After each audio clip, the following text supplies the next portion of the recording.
नमस्कार, आप देख रहे हैं न्यूज़ आपका। इस वीडियो में बात करेंगे कि आखिर क्यों नक्सलियों द्वारा बादल मुर्मू के कब्जे में होने की पुष्टि नहीं की जा रही है। आखिर क्यों सीआरपीएफ के तरफ से भी चुप्पी साध ली गई है। आखिर क्या कारण है कि उनके कब्जे में होने के बावजूद नक्सली बादल का जिक्र तक नहीं करना चाह रहे हैं। क्या माओवादी बादल का इस्तेमाल उस वक्त करेंगे जब वो चारों तरफ से घिर जाएंगे। आखिर माओवादियों के चुप होने की असली वजह क्या है। आखिर सीआरपीएफ और पुलिस की तरफ से भी कोई अपहरण की आधिकारिक पुष्टि क्यों नहीं की जा रही है। आखिर सीआरपीएफ वाले कौन सा राज को छुपाना चाहते हैं और उन्हें किस बात का डर है कि बादल की जानकारी वो देने से कतरा रहे हैं। एक जवान ड्यूटी के लिए कैंप से निकलता है और कैंप के कमांडेंट कहते हैं कहां चला गया पता नहीं। आखिर किसके आदेश से जवान गया था उस नक्सलियों के खूंखार और भयंकर क्षेत्र में, ये बताने की हिम्मत क्यों नहीं हो रही है कमांडेंट को। ये बहुत बड़ा सवाल है।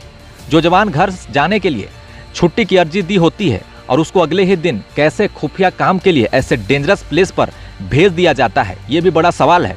सवाल तो कई हैं मगर एक भी जवाब सीआरपीएफ कमांडेंट के पास नहीं है, क्योंकि कहीं ना कहीं बड़ी साजिश का शिकार बादल हो गया है।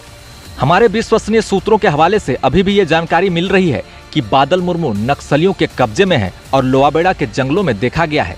जब ग्रामीणों के द्वारा ऐसी बातें निकलकर सामने आ रही है, फिर सीआरपीएफ वालों की तरफ से क्यों अब तक कोई पहल नहीं की जा रही है। आखिर क्यों सीआरपीएफ कमांडेंट द्वारा उच्च अधिकारियों को बादल मुर्मू अपहरण की जानकारी नहीं बताई जा रही है। सबसे बड़ा सवाल अब भी यही है कि बादल मुर्मू का मोटरसाइकिल अभी भी सीआरपीएफ और पुलिस वालों ने ढूंढकर नहीं निकाल पाया है और चुप होकर सिर्फ और सिर्फ इतने महीनों से तमाशा देख रहे हैं।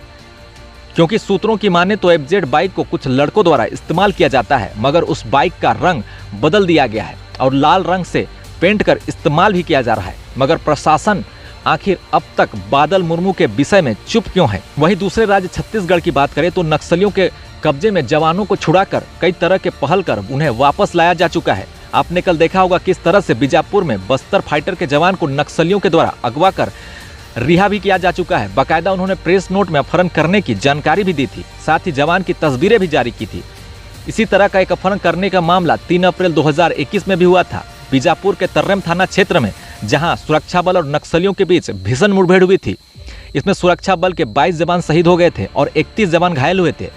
जिसके बाद सीआरपीएफ के कोबरा जवान राकेश्वर सिंह 3 अप्रैल को लापता थे। जिसके बाद नक्सलियों ने 5 अप्रैल को एक प्रेस नोट जारी कर दावा किया था कि लापता जवान उनके कब्जे में है। इसके बाद उन्होंने जवान की एक तस्वीर भी जारी की थी और बाद में कुछ मांगों के साथ नक्सलियों ने उस जवान को रिहा कर दिया था। अब तक मामले से यही बात निकल कर सामने आती है कि नक्सली किसी भी जवान का अपहरण कर उसकी पुष्टि तब करते हैं जब उन्हें सरकार के सामने कुछ शर्त और कुछ मांगे रखनी होती है या फिर उन्हें सजा देना होता है। बादल मुर्मू के विषय में ना माओवादी बात कर रहे हैं ना प्रशासन, मगर कोई भी जवान ड्यूटी से इस तरह से गायब हो जाता है तो सीआरपीएफ के कमांडेंट कैसे उसको भगोड़ा घोषित करते हैं। आखिर ये एक बहुत बड़ा सवाल है जिसका जवाब अब तक इन्होंने नहीं दिया। नेक्स्ट वीडियो में सीआरपीएफ के बदलते बयान को दिखाएंगे कि कैसे बादल को नक्सलियों के चंगुल में फंसाकर सारा सिस्टम खामोश हो गया। अभी के लिए बस इतना ही। देखते रहिए न्यूज़ आपका। धन्यवाद।